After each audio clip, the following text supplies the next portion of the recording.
নমস্কাৰ পুৱাৰ শিৰোনামলৈ স্বাগতম ষ্টুডিঅ'ত মই পাপৰি আৰু আজি পুৱাৰ ভাগৰ পৰা আমি যেহেতু জনাই গৈছো এটা ডাঙৰ খবৰ আৰু হিয়া হৈছে প্ৰাক্তন ডিআইজি পিকে দত্তৰ নাম হাঙুৰ খাই পৰিছে এছআই প্ৰশ্ন কাকত ফাদিলৰ ক্ষেত্ৰত গতিকে কালিৰ দিনটোৰ পৰা আমি যেহেতু জনাই গৈছো অতি ক্ষিপ্ৰতাৰে অতি তাৎক্ষণিকভাৱে যেহেতু এই ভূমিকা গ্ৰহণ কৰা হৈছে মুখ্যমন্ত্ৰীৰ গৰাকীৰ নিৰ্দেশৰ পাছতে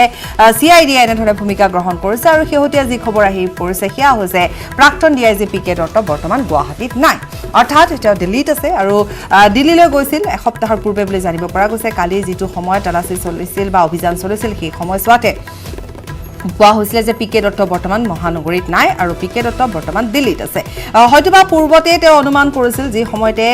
প্ৰশ্নকাকত ফাদিলৰ পাছত মুখ্যমন্ত্ৰী গৰাকীয়ে নিৰ্দেশ দিছিল তদন্তৰ বাবে সেই সময়ছোৱাতে এটা অনুমান কৰা হৈছিল হয়তোবা অনুমান কৰি পেলাইছিল সিআইডিৰ হাতলৈ যেহেতু গৈছিলে সমগ্ৰ বিষয়টো আৰু সেই সময়ছোৱাতে এটা অনুমান কৰি হয়তো দিল্লীলৈ তেওঁ ৰাওনা হয় ইয়া পলায়ন কৰিছিল বা ৰাওনা হৈছিল এই সন্দৰ্ভত পৰৱৰ্তী সময়ত জানিব পৰা যাব কিন্তু বৰ্তমান প্ৰাক্তন ডিআইজি গৰাকী গুৱাহাটী মহানগৰীত নাই দিল্লীত আছে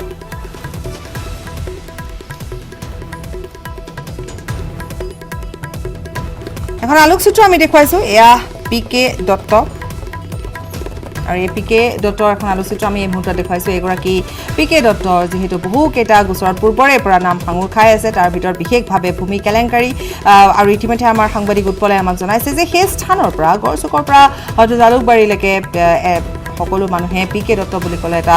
ভয় ভাৱ তেওঁলোকে মনত পুহি ৰাখে বুলিও জানিব পৰা গৈছে বহুখিনি কথা পিকে দত্তক লৈ আছে পৰৱৰ্তী সময়ত হেয়া জানিব পৰা যাব বা সকলো কথা স্পষ্ট হ'ব কিন্তু এই মুহূৰ্তৰ খবৰ যে প্ৰাক্তন ডিআইজি পিকে দত্ত বৰ্তমান গুৱাহাটীত নাই কিন্তু পিকে দত্তৰ বাসগৃহত পুৱতি নিশালৈকে অভিযান চলে পিকে দত্তৰ তিনিখনকৈ হোটেলত পুৱতি নিশালৈকে অভিযান চলে আৰু হোটেলৰ পৰা বহুখিনি টকা ইতিমধ্যে জব্দ কৰা হৈছে তাৰোপৰি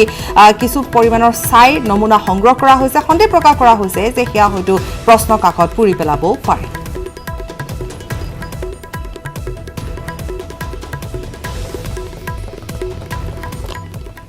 যেহেতু আমি জনাই গৈছো যে পুৱতি নিশালৈকে হোটেলতো যেহেতু অভিযান চলিছিল আৰু তাতে তিনিখন হোটেলত ক্ৰাইম ব্ৰাঞ্চ আৰু সিআইডি অভিযান চলায় তাৰ ভিতৰত পল্টন বজাৰ লখৰা আৰু বেতকুছিৰ হোটেলত অভিযান চলালে ক্ৰাইম ব্ৰাঞ্চ আৰু সিআইডি আৰু এই হোটেলসমূহৰ পৰা ইতিমধ্যে বহু পৰিমাণৰ টকা জব্দ কৰা হৈছে তাৰোপৰি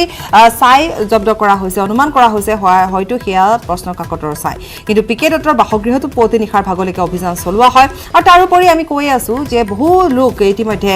জালত পৰিছে আৰক্ষীৰ জালত পৰিছে আৰু অতি তৎপৰতাৰে তদন্ত আৰম্ভ কৰিছে আৰক্ষীয়ে বা সিআইডিয়ে মুখ্যমন্ত্ৰী গৰাকীৰ নিৰ্দেশৰ পাছতে আৰু কিছু সময় পূৰ্বে আমি 9 বজাৰ বাতৰিত এগৰাকী কেণ্ডিডেটৰ সৈতে এগৰাকী পৰীক্ষাৰ্থীৰ সৈতে আমি কথা পাতিছিলো আৰু বিকাশ গগৈ নামৰ এগৰাকী পৰীক্ষাৰ্থীয়ে ইতিমধ্যে জনাইছে যে 1:30 বজাত যি সময়ছোৱাত পৰীক্ষা বাতিলৰ খবৰ তেওঁলোকে পাইছিল তেওঁলোক হতাশ হৈ পৰিছিল তেওঁলোক বিবুধিত পৰিছিল কাৰণ যথেষ্টখিনি পঢ়া শুনা কৰি তেওঁলোকে পৰীক্ষা দিবলৈ আহিছিল পৰীক্ষা তেওঁলোকৰ ভালো হৈছিল গতিকে তেওঁৰ সমনীয়া সকলেও সেই সময়ছোৱাত যথেষ্ট হতাশ হৈ পৰিছিল গতিকে প্ৰশ্ন এইখিনিতে এটাই যে এনে ধৰণৰ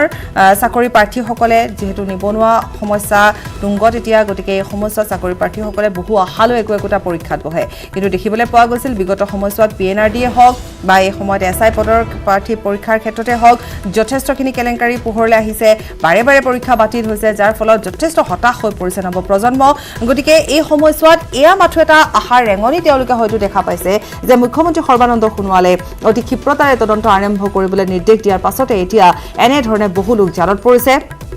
আৰু এই লোকসকলৰ ভিতৰত প্ৰাক্তন ডিআইজিৰ নামো সাঙুৰ খাই পৰিছে কেলেংকাৰীত কেৱল প্ৰাক্তন ডিআইজি পিকে দত্ত বুলিয়ে নহয় আৰু হয়তো বহু লোক ইয়াত সাঙুৰ খাই পৰিছে আৰু বহুখিনি কথা আহি পৰিব এতিয়া যিহেতু মাথো পুঠি খলিহনাহে জালত পৰিছে গতিকে ৰৌ বৰালি হয়তো আৰু বহু বাকী আছে দিনৰ ভাগৰে পৰা কালি আমি দেখিছিলো যে পূৰ্বে এগৰাকী মহিলাক যেহেতু দুদিন পূৰ্বে এগৰাকী মহিলাক আটক কৰা হৈছিল খুদপোছাৰ অন্তত হীৰকজ্যোতি বৰুৱা নামৰ এজন যুৱকক আটক কৰা হয় হীৰকজ্যোতি বৰুৱা খুদাপোছা কৰাৰ অন্তত যেহেতু হাজোৰ 3গৰাকী যুৱকক লৈ অনা হয় তাৰে 2জন যুৱকক খুদাপোছা কৰি এৰি দিয়া হয় এজনক আটক কৰা হয় ইফালে হোটেল থেংক ইউ লজত সিআইডি অভিযান চলায় ক্ৰাইম ব্ৰাঞ্চে যুটীয়াভাৱে অভিযান চলায় চিচিটিভিৰ ফুটেজ তেওঁলোকে জব্দ কৰে আৰু ইতিমধ্যে আমি কৈছোৱে যে থেংক ইউ লজৰ পৰা 3গৰাকী স্বত্বাধিকাৰীক ইতিমধ্যে আৰক্ষীয়ে গ্ৰেপ্তাৰ কৰিছে এগৰাকী কৰ্মচাৰীক গ্ৰেপ্তাৰ কৰিছে আৰু শেহতীয়া যি খবৰ যে থেংক ইউ লজত 50গৰাকী বা 30গৰাকী প্ৰাৰ্থীয়ে তাত আগতীয়াকৈ এদিন পূৰ্বে পৰীক্ষা দিছিল আৰু তাৰ পাছৰ দিনাখন প্ৰশ্নকাকত ফাদিল হৈছিল প্ৰশ্নকাকত হোৱাটছআপ যোগে ফাদিল কৰিছিল হীৰকজ্যোতি বৰুৱা জড়িত হৈ আছিল প্ৰশ্নকাকত ফাদিলৰ ক্ষেত্ৰত সকলোতকৈ ডাঙৰ কথা সঞ্জীৱ শৰ্মা নামৰ এজন আৰক্ষীৰ কৰ্মচাৰী এই সঞ্জীৱ শৰ্মা ইতিমধ্যে আৰক্ষীৰ জালত পৰিছে সঞ্জীৱ শৰ্মাৰ বাসগৃহৰ পৰা বহু পৰিমাণৰ প্ৰশ্ন কাকত বহুকেইটা বিভাগৰ জব্দ কৰিছে আৰক্ষীয়ে গতিকে এতিয়া ইটোৰ পাছত সিটোকৈ ন চাঞ্চল্যকৰ তথ্য পোহৰলৈ আহিছে আমাৰ সাংবাদিকসকলে দৃষ্টি নিবদ্ধ ৰাখিছে প্ৰতি মুহূৰ্তৰ খবৰ আমাক দি গৈছে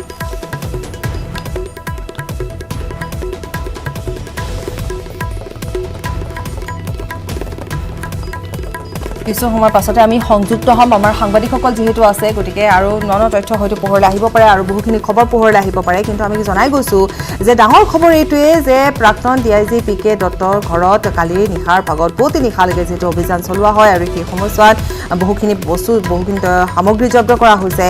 আৰু তাৰোপৰি আমি পুনৰ এবাৰ কৈছো যে যেহেতু কেইবাগৰাকী যুৱকৰ নাম সাঙুৰ খাই পৰিছে তেওঁলোকক আটক কৰিছে আৰু চাবলৈ গ'লে কোন নাই এই গোটেই নেক্সাছটোত কোন জড়িত নাই এখন হোটেলে নহয় তিনিখন হোটেল পিকে দত্তৰ তাতো অভিযান চলোৱা হৈছে থেংক ইউ লজ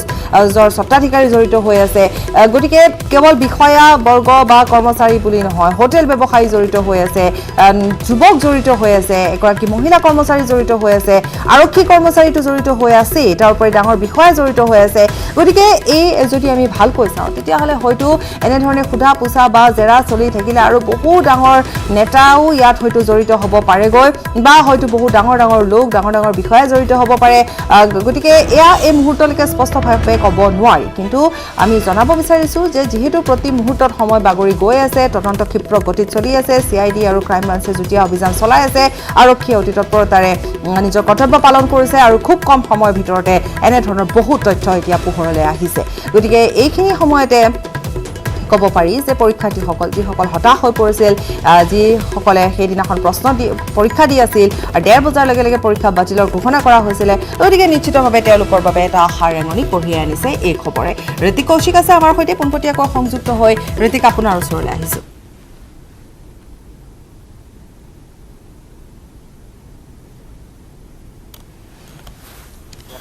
আজি বৰ্তমান যেহেতু পুৱতি নিশালৈকে আৰক্ষীৰ দলটোৱে চিআইডি হওক বা ক্ৰাইম ব্ৰাঞ্চৰ দলটোৱে পুৱতি নিশালৈকে অভিযান চলাইছিল আৰু কিছু সময় পিছত হয়তো তেওঁলোকে ইয়াত উপস্থিত হ'ব আৰু মই পৰৱৰ্তী কি আচলতে প্ৰকৃততে পুৱতি নিশালৈকে অভিযানত কি জব্দ কৰিবলৈ সক্ষম আমি সকলো তথ্য লাভ কৰিবলৈ পাৰিম কিন্তু কোৱা হৈছে যে তেওঁৰ বহু নথি পত্ৰৰ কথা কোৱা হৈছে ধনৰ কথা কোৱা হৈছে যিখিনি অনানুষ্ঠানিকভাৱে এইটো তথ্য প্ৰকাশ কৰিছে কিন্তু আনুষ্ঠানিকভাৱে চিআইডিৰ ফালৰ পৰা এতিয়ালৈকে কোনো ধৰণৰ মন্তব্য বা মহানগৰ আৰক্ষীৰ ফালৰ পৰা কোনো ধৰণৰ মন্তব্য নাই আৰু এটা কথা ইয়াত ক'ব লাগিব যেতিয়া ক্ৰাইম ব্ৰাঞ্চে থেংক ইউ লজৰ পৰা মুঠ 7জন লোকক আটক কৰিছিল গোটেই অভিযানটো য'ত আছিল নুনমাটিৰ যি কুশল নগৰ আছে কুশল নগৰৰ পৰা সঞ্জীৱ শৰ্মা যি অসম আৰক্ষীৰ কৰ্মচাৰী সঞ্জীৱ শৰ্মাক আটক কৰিছিল তেওঁৰ ঘৰৰ পৰা কুৱেশ্যন পেপাৰ লাভ কৰিবলৈ সক্ষম হৈছিল থেংক ইউ লজত যেতিয়া অভিযান কৰাইছিল তাৰ 4গৰাকী স্বত্বাধিকাৰ তাৰে 3গৰাকী এখন ব্যক্তিগত চিকিৎসালয়ত কৰ্মচাৰীও তেওঁলোক IT বিভাগৰ আৰু তাত কৰ্মৰত আন দুগৰাকী কৰ্মচাৰীকো আটক কৰিছে সোধপোছ কৰাৰ কাৰণে কালি নিশা তেওঁলোকক নিশাৰ ভাগটো তেওঁলোকক সোধপোছ কৰা হৈছিল যে কেনেধৰণে তাত এডমিট কাৰ্ড উদ্ধাৰ কৰিবলৈ সক্ষম হৈছিল CCTVৰ যি ৰেকৰ্ডাৰটো তেওঁলোকে থেংক ইউ লজৰ পৰা জব্দ কৰিছে সেইটো তেওঁলোকে এতিয়া পৰীক্ষা কৰি আছে যে তাত কোন আহিছিল কোন নাই প্ৰায় 30খন এডমিট কাৰ্ড জব্দ কৰিবলৈ সক্ষম হৈছে হয়তো 30জনতকৈ অধিক লোকে এনেধৰণে ধন দি SI পৰীক্ষাত তেওঁলোকে চাকৰি ল'ব বিচাৰিছিল সেই লোকসকলকো এতিয়া আৰক্ষীয়ে বিচাৰি আছে তেওঁলোককো সোধপোছৰ কাৰণে মতা হ'ব তেওঁলোককো চিনাক্ত কৰাৰ পিছত আৰু এই গোটেই যি তদন্ত প্ৰক্ৰিয়া বা যি অনুসন্ধান এই অনুসন্ধানত এটা কথা স্পষ্ট হৈ পৰিছে আৰু মই এইটো বাৰে উল্লেখ কৰি আছোঁ যে ৰৌ বৰালি এবাৰ জালত পৰাৰ সম্ভাৱনা আছে বিয়াগুম আৰক্ষী বিষয়াৰ পৰা আৰম্ভ কৰি বিয়াগুম চৰকাৰী বিষয়া ৰাজনীতিবিদৰ নামো ইয়াত সাঙুৰ পোৱাৰ সম্ভাৱনা আছে আৰু যদি সঠিকভাৱে যি অনুসন্ধান আছে চিআইডিয়ে হওক বা ক্ৰাইম ব্ৰাঞ্চৰ হয়তো চৰকাৰী বিষয়া আৰু জালত পৰাৰ সম্ভাৱনা আছে নিশ্চয় ঋতিক আৰু এতিয়া যেহেতু অনুমানেই কৰা হৈছে যে হয়তো বহু লোক জালত পৰিব হয়তো বহু বিষয়াও জালত পৰিব পাৰে হয়তো ৰাজনীতিক নেতাও জালত পৰিব পাৰে হয়তো কোনো উচ্চ পদস্থ বিষয়াও জালত পৰিব পাৰে গতিকে এয়া এক ডাঙৰ চক্ৰ কিন্তু এটা মাথো ঋতিক আপুনি যদি আমি কিছু সময় পূৰ্বে 9 বজাত এগৰাকী কেণ্ডিডেটৰ সৈতে আমি কথা পাতিছিলোঁ ঋতিক আৰু তেওঁলোকে সেই সময়ছোৱাত তেওঁ নিজৰ অনুভৱ কৰিছে যে তেওঁ আশা ভংগ হৈ গৈছিল কিন্তু আজি যিখিনি খবৰ তেওঁ সংবাদ মাধ্যম যোগে পাইছে তাকে লৈ তেওঁ যথেষ্ট আশাবাদী গতিকে তেনেকুৱা বহু পৰীক্ষাৰ্থী আছে যি এনে ধৰণৰ খবৰ পোৱা পাছতে তেওঁলোকৰ মনলৈ সেই কনফিডেন্স ঘূৰি আহিছে হয়তো ঋতিক পাপৰি ইয়াত এইবাৰ যি প্ৰায় 557টা যি পদত চাব ইন্সপেক্টৰ পদত পৰীক্ষা অনুষ্ঠিত হৈছিল তাৰ কাৰণে মুঠ 90,000তকৈ অধিক লোকে আবেদন কৰিছিল আৰু পৰীক্ষাৰ দিনাখন তেওঁলোকে এডমিট ডাউনলোড কৰিছিল বা প্ৰায় 60,000তকৈ অধিক ছাত্ৰ ছাত্ৰীয়ে বা যুৱক যুৱতীয়ে এই লোকসকলে যেতিয়া পৰীক্ষা বাতিল হ'ল সকলোৰে এটাই আশা আছিল যে পৰীক্ষা দিব তেওঁলোকে পঢ়া শুনা কৰিছিল তেওঁলোকে ইয়াৰ কাৰণে সাজু হৈছিল বিগত বহু দিনৰ পৰা তেওঁলোকে শাৰীৰিকভাৱে হওক বা তেওঁলোকে লিখিত পৰীক্ষাৰ বাবে সাজু হৈছিল আৰু যেতিয়া পৰীক্ষাৰ দিনাখন এনেধৰণে বাতিল হৈছে আৰু সেইটোলৈ সকলোৰে মন ভাঙি গৈছে বহু লোকে আশা কৰিছিল হয়তো বহু লোকৰ যি বয়সৰ সীমা আছে এই পদৰ বাবে বহুতৰ এই বয়সৰ সীমাও পাৰ হৈ যাব পাৰে সেইটো লৈ বহুতে ভয় খাই আছে কিন্তু যি ৰাজ্যিক আৰক্ষী নিযুক্তি বোৰ্ডৰ অধ্যক্ষ আছে প্ৰদীপ কুমাৰ তেওঁলোকৰ লগত আমি যেতিয়া কথা পাতিছিলোঁ এটা কথা কৈছে যে তেওঁলোকে চিন্তা কৰিবলগীয়া নাই এমাহৰ ভিতৰত তেওঁলোকে পৰীক্ষা অনুষ্ঠিত কৰিব আৰু এই ক্ষেত্ৰত মুখ্যমন্ত্ৰীয়ে তেওঁলোকক নিৰ্দেশ দিছে যে এমাহৰ ভিতৰতে পৰীক্ষা অনুষ্ঠিত কৰিব লাগিব আৰু যেনেধৰণে তেওঁলোকে এডমিট কাৰ্ড তেওঁলোকে ডাউনলোড কৰিছিল অনলাইন যোগে এইবাৰো তেওঁলোকে এডমিট কাৰ্ড ডাউনলোড কৰিব পাৰিব আৰু ডাউনলোড কৰি তেওঁলোকৰ যি নিৰ্ধাৰিত চেণ্টাৰসমূহ আছে চেণ্টাৰসমূহত গৈ তেওঁলোকে পৰীক্ষা দিব পৰীক্ষাত লিখিত পৰীক্ষাত তেওঁলোকে অৱতীৰ্ণ হ'ব পাৰিব আৰু ইয়াত বৰ্তমান সময়ত আমি আৰক্ষী নিযুক্তি বোৰ্ডৰ লগত আমি যেতিয়া যোগাযোগ কৰিছোঁ তেওঁলোকে ৰাজ্যৰ যিবোৰ শিক্ষানুষ্ঠান বা য'ত পৰীক্ষা পাতিব পাৰে সেই স্থানসমূহ চিনাক্ত কৰাৰ কাৰণে তেওঁলোকে শিক্ষা বিভাগ আৰু আন বিভাগসমূহলৈ তেওঁলোকে পত্ৰ প্ৰেৰণ কৰিছে সেই তথ্য পোৱাৰ পিছতে নিৰ্ধাৰিত দিনটোত যদি তেওঁলোকে ইয়াত স্থানসমূহ তেওঁলোকে চিনাক্ত কৰি তেওঁলোকে পাব পাৰে তেন্তে এমাহৰ ভিতৰতে তেওঁলোকে পৰীক্ষা অনুষ্ঠিত কৰিব বুলি এইটো প্ৰকাশ কৰিছে অধ্যক্ষ প্ৰদীপ কুমাৰে হয় ঋতিক আপোনাক ধন্যবাদ জনাইছো আৰু নিৰ্ধাৰিত যি সময় তেওঁলোকে বৰ্তমান হিয়া সিদ্ধান্ত গ্ৰহণ কৰি হয়তো অতি সোনকালে এই পৰীক্ষা পুনৰ এবাৰ তেওঁলোকে পাতিব কাৰণ পুনৰ এবাৰ পৰীক্ষা অনুষ্ঠিত হ'ব এই খবৰ ইতিমধ্যে আমি জনাইছোৱে গতিকে এবাৰ যি পৰীক্ষা হ'ব হিয়া নিকা আৰু স্বচ্ছ হ'ব বুলি সকলো পৰীক্ষাৰ্থী আশাবাদী কাৰণ নিবনুৱা সমস্যাৰ যেহেতু যথেষ্ট আছে গতিকে তাৰ বাবে এটা চাকৰিৰ বাবে সকলো প্ৰাৰ্থীয়ে বহু পূৰ্বৰে পৰা তেওঁলোকে যেহেতু এই ক্ষেত্ৰত তেওঁলোকে কষ্ট কৰি আহিছে কষ্ট কৰাৰ পাছত যেতিয়া পৰীক্ষা বাতিল হয় বা এনে ধৰণৰ খবৰ আহে নিশ্চিতভাৱে হতাশ হৈ পৰে কিন্তু এই মুহূৰ্তত যিটো খবৰ সেয়া হৈছে এই বেলি এছআই পদৰ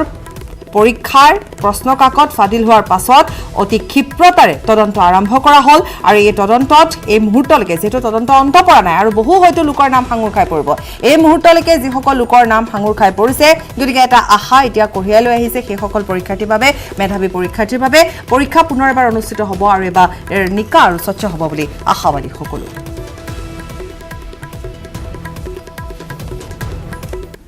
হবতি এই বিৰতিৰ পাছত যেহেতু ডাঙৰ খবৰৰ ওপৰত আমি জনাই গৈছো যে মাজনিশা পৰ্যন্ত হোটেল ভাৰ্গৱ গ্ৰেণ্ড আৰু ভাৰ্গৱ হোটেলত চলিল চিআইডিৰ অভিযান 597টা পদৰ বাবে অনুষ্ঠিত হোৱা উপপৰিদৰ্শক পদৰ পৰীক্ষাৰ প্ৰশ্নকাকত ফাদিলৰ ঘটনাত নাম সাঙুৰ খালে হোটেলৰ স্বত্বাধিকাৰী তথা প্ৰাক্তন ডিআইজি পিকে দত্তৰ বাসগৃহটো ইতিমধ্যে অভিযান চলোৱা হৈছে পুৱতি নিশালৈকে অভিযান চলোৱা হয় বাসগৃহটো আৰু শেহতীয়া যি খবৰ আমি জনাই গৈছোঁ সেই খবৰ অনুসৰি আৰু হয়তো বহু লোক এতিয়া জালত পৰিব বহু উচ্চপদস্থ বিষয়া হয়তো জালত পৰিব পাৰে যদিহে তদন্ত এইটো গতিত চলে যদিহে তদন্ত এনেধৰণে চলে এনেধৰণে ক্ষিপ্ৰগতিত চলে নিকা আৰু স্বচ্ছ হয় তেতিয়াহ'লে বহুতো হয়তো উচ্চপদস্থ বিষয়া বা হোটেলৰ স্বত্বাধিকাৰীও এতিয়া জালত পৰাৰ সম্ভাৱনা অধিক হৈ পৰিছে আৰু আমি জনাই গৈছোঁ যে কালিৰ দিনটোৰ ভিতৰতে বহু সংখ্যক লোক ইতিমধ্যে জালত পৰিছে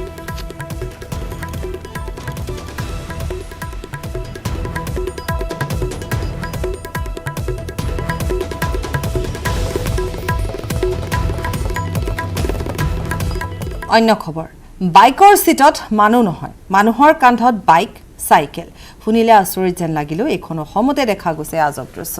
দৰাচলতে এয়া হৈছে উন্নয়নৰ নগ্ন স্বৰূপ বাক্সাৰ খৈৰাণীত এনেদৰে বিপদসংকুলভাৱে যাতায়াত কৰিবলগীয়া হৈছে ৰাইজে দলঙৰ অভাৱত নদীৰ পানী ভাঙি ৰাইজে কান্ধত আনিব লগা হৈছে বাইক সাইকেল এনেদৰে মৰণত হৰণ দি বছৰ বছৰ ধৰি যাতায়াত কৰি আহিছে পুৰুষ মহিলাৰ পৰা শিশু বৃদ্ধলৈকে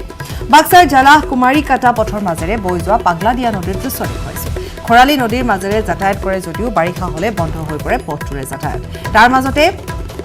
একাংশ লোকে নিজৰ জীৱন বিপন্ন কৰি অব্যাহত ৰাখিছে যাতায়াত অৱশ্যে ইয়াৰ বিনিময়ত প্ৰতিজন বাইক আৰোহীয়ে ভৰিব লগা হৈছে ধন নৈ পাৰ কৰাবলৈ এবাৰ 100 পৰা 200 টকা পৰ্যন্ত ভৰিব লাগে বছৰ বছৰ ধৰি ৰাইজে জমৰ যাতনা ভোগ কৰি থকাৰ পিছতো গুৰুত্ব নাই কোনো চৰকাৰৰ মডেল বিটিচিৰ কথা কোৱা হাগ্ৰামা নেতৃত্বাধীন পৰিষদ তথা অসম চৰকাৰে পাগলাদিয়া নৈত নিৰ্মাণ কৰিবলৈ সক্ষম নহল আজি পৰ্যন্ত একোখন দলং যাৰ বাবে বাৰিষা আহিলে জমৰ যাতনা ভুগিবলগীয়া হয় সকলোকে পাগলাদিয়া নৈত পানী বৃদ্ধি হ'লে পথচাৰীয়ে বাইক চাইকেল কান্ধত লৈ এনেধৰণে যাত্ৰা কৰিবলগীয়া হয়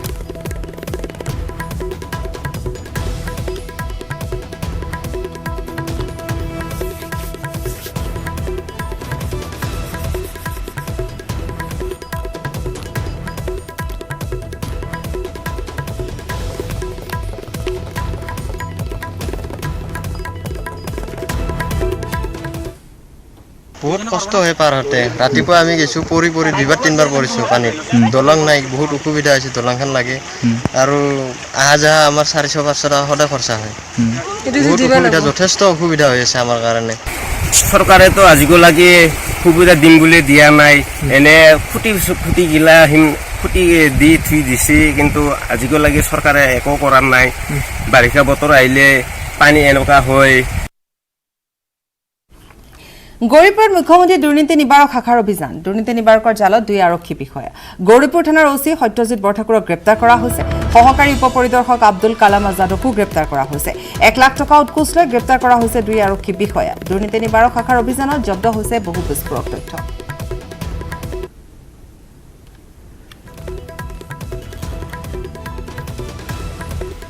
গৌৰীপুৰত মুখ্যমন্ত্ৰী দুৰ্নীতি নিবাৰক শাখাই অভিযান চলাই নিউজ 18ত এক্সক্লুসিভ খবৰ আৰু বহু বিস্ফোৰক তথ্য ইতিমধ্যে পোহৰলৈ আহিছে আৰু ইতিমধ্যে দুৰ্নীতি নিবাৰক শাখাৰ জালত পৰিছে দুগৰাকীকৈ আৰক্ষী বিষয়া তাতি পোৱা গ'ল কি আমি পালো আমাৰ নিজৰ মাতে একটা ডিস্ট্ৰিক্টলি যেটো কামৰ টাইমত আমি আমাৰ সিনিয়ৰ অফিচাৰ্স ৰিপৰ্টস আছিলে কি একজন ওসি আমাৰ গৌৰীপুৰ সত্যজিৎ বৰঠাকুৰ এসআই সত্যজিৎ বৰঠাকুৰ এই বিভিন্ন কাৰাপ্ট প্ৰেক্টিসেছত লগত জড়িত আছিলে he was not mending his ways তো সেই কাৰণে এই ম্যাটাৰটো ৰিপৰ্ট হৈছিলে উপৰোক্ত ৰিপৰ্ট কৰা হৈছিলে আৰু সেই কাৰণে আজি আমাৰ এটা জয়েন্ট অপাৰেশ্যন হ'ব পাৰে ডিস্ট্ৰিক্ট পুলিচৰ আৰু vigilance and anti corruption Guwahati তো সেইটো লৈ আজি যে অপাৰেশ্যনটো হ'ল তাত ৰঙাহাটী ধৰা গৈছে আমাৰ যিটো টাউন এএসআই আৰু ওসি কৰি 1 লাখ টকা হাতত একদম ধৰা পৰিছে ইয়াত দিয়া হৈছিল ইয়েছ 1 লাখ টকা তাত ধৰা হৈছে আৰু যিটো আমাৰ এভিডেন্স ক্লিয়াৰলি পুৰা একদম very strong evidence আছে arrest কৰিছে নেকি স্যাৰ দুজন yes দুজনক আমাৰ vigilance and anti corruption arrest কৰিছে মানে প্ৰচিডিউৰ চলি আছে and they'll be taken সাংসাৰী আৰক্ষীৰ জালত এটা ট্ৰাক হাইজেকাৰ গোল্ডেন ট্ৰান্সপৰ্ট নামৰ কোম্পানীৰ এখন বিস্কুট ভৰ্তি গাড়ী 1 ছেপ্টেম্বৰৰ নিশা সাংসাৰী হিন্দুৰী ঘোপাৰ পৰা হাইজেক হৈছিল সাংসাৰী আৰক্ষী থানাত ৰুজু হোৱা এক গোচৰ ভিত্তিত আৰক্ষী গোৱালপাৰাৰ পৰা হাইজেক হোৱা গাড়ীখনৰ লগতে কিছু সংখ্যক বিস্কুট উদ্ধাৰ কৰিবলৈ সক্ষম হৈছিল ঘটনাৰ তদন্ত অব্যাহত ৰাখি পুনৰ সাংসাৰী আৰক্ষীয়ে বঙাইগাঁও জিলাৰ বিদ্যাপুৰ আৰক্ষী থানাৰ অন্তৰ্গত ভিতৰ চেঙামাৰী গাঁৱৰ পৰা ফুলবৰ আলী নামৰ এজন লোকক কৰায়ত্ব কৰিবলৈ সক্ষম হয় ধৃত ফুলবৰ আলী হাইজেক কৰা ট্ৰাকখনৰ চালক হিচাপে কাম কৰিছিল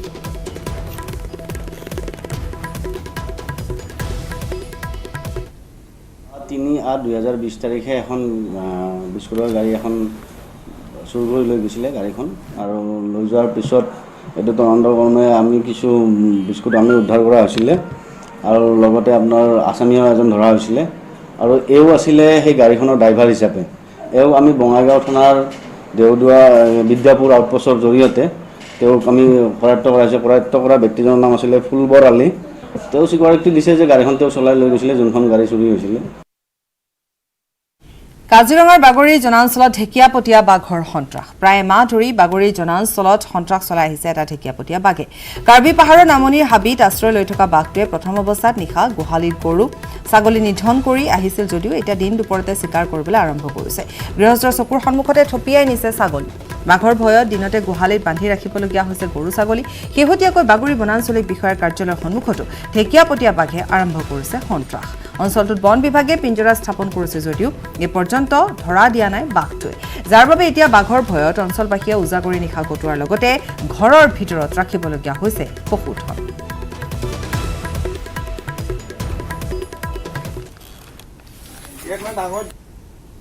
ছাগলী মোৰ বাঘৰ নিলে এই পথাৰত মানে চৰি থাকেতো তাৰপৰা মানে তেওঁ মানে ডাঙৰ বাগিছে আৰু অন্যৰ গৰু ধৰিছে, গোহালি ঘৰতে খাইছে, ছাগলী খাইছে, অন্ততঃ 20-25টামান খালে। আৰু মানে মোৰতো ফৰেষ্ট আইবি ঘৰৰ মুখে মুখে ঘৰ মোৰ, অফিচৰ মুখে মুখে মোৰ ঘৰ। গতিকে ধৰকচোন তেওঁলোকেও ডিউটি কৰে, নকৰা নহয়। যদিও তেওঁ ভয় কৰিলে বাঘটো মানে চব মানে বিচৰণ কৰিয়ে আছে। আৰু এতিয়া আমাৰ বুলি নহয়, প্ৰায় মানুহে মানে ছাগলী ঘৰৰ ভিতৰত থোৱা কৰিছে, ৰাতি টিং বজোৱা কৰিছে, ৰঙা লাইট জ্বলোৱা কৰিছে। আৰু আমিতো এতিয়া মোৰ পাকা ঘৰ, বাৰাণ্ডা পাকা ঘৰ, মই তাৰ ভিতৰত গৰু ছাগলী ৰাখিছোঁ, মানুহে গৰু একেলগে আছোঁ। মানে যোৱাকালি মানে ছাগলীকে মানুহে আগতেই মানে ধৰি লৈ গৈছে, ধৰিছে একে জাপেই ধৰিছে, গাভিনী ছাগলী বৰ মৰম লাগে। নগাঁও আৰু কাছাৰ কাগজ কল পুনৰুজ্জীৱিতকৰণক লৈ দিল্লীত চলিছে প্ৰচেষ্টা। ৰাজ্যৰ 2 কাগজ কল পুনৰুজ্জীৱিতকৰণৰ পোষকতা কৰি এই মন্তব্য কেন্দ্ৰীয় মন্ত্ৰী ৰমেশ পটেলে। বন্ধ হৈ থকা কাগজ কল দুটা পুনৰুজ্জীৱিতকৰণৰ বাবে প্ৰধানমন্ত্ৰী মোদীলৈ ইতিমধ্যে পত্ৰ প্ৰেৰণ কৰিছে দিল্লীয়ে। কাগজ কল দুটা বন্ধ হোৱাৰ ফলত লোকচানৰ সন্মুখীন হৈছে অসম তথা উত্তৰ পূবৰ উদ্যোগীসকল। এই সন্দৰ্ভতো প্ৰধানমন্ত্ৰী মোদীক পত্ৰযোগে অৱগত কৰিছে কেন্দ্ৰীয় মন্ত্ৰীগৰাকীয়ে। লগতে কাগজ কল পুনৰুজ্জীৱিতকৰণৰ সন্দৰ্ভত মুখ্যমন্ত্ৰী সোণোৱালে কেন্দ্ৰীয় চৰকাৰৰ লগত আলোচনা কৰা বুলি জানিবলৈ দিয়ে কেন্দ্ৰীয় মন্ত্ৰীগৰাকীয়ে। বন্ধ হৈ থকা 2টা কাগজ কল সন্দৰ্ভত শীঘ্ৰে ভাল খবৰ আহিব বুলিও আশাবাদী কেন্দ্ৰীয় মন্ত্ৰী ৰমেশ পটেল। প্ৰধানমন্ত্ৰীলৈ আগে কিছুদিন আগতে আৰু যোৱা পৰহিও মুখ্যমন্ত্ৰী ডাঙৰী আহোঁতে এই বিষয়টো মই অৱগত কৰাইছিলোঁ যে এই 2টা মিল কেনেকৈ প্ৰাইভেট ছেক্টৰত হওক যেনেকৈ হওক খোলাৰ ব্যৱস্থা কৰিব লাগিব। আৰু আমি গম পোৱা মতে মুখ্যমন্ত্ৰী ডাঙৰীয়াও এই বিষয়টো আমাৰ ভাৰত চৰকাৰৰ লগত আলোচনা কৰি আছে। আমিতো আশাবাদী, নিশ্চয় মই ভাবোঁ, কাৰণ সেই মিলৰ মানুহ বিভিন্ন সময়ত আমাক টেলিফোন কৰি থাকে যে আমাৰ শিলচৰত থকা কাছাৰত থকা মিলটোৰ আৰু নগাঁৱৰ মিলৰ কেতিয়া খুলিব। আমিও আমাৰ ফালৰ পৰা প্ৰচেষ্টা চলাই থকা হৈছে, প্ৰাইভেটেই হওক বা গভৰ্ণমেণ্টেই হওক, যিকোনো উপায়। ইয়াৰে সৈতে বাতৰিৰ পৰা বিদায় লৈছোঁ। নমস্কাৰ। চিমেণ্ট ব্যৱহাৰ কৰিলে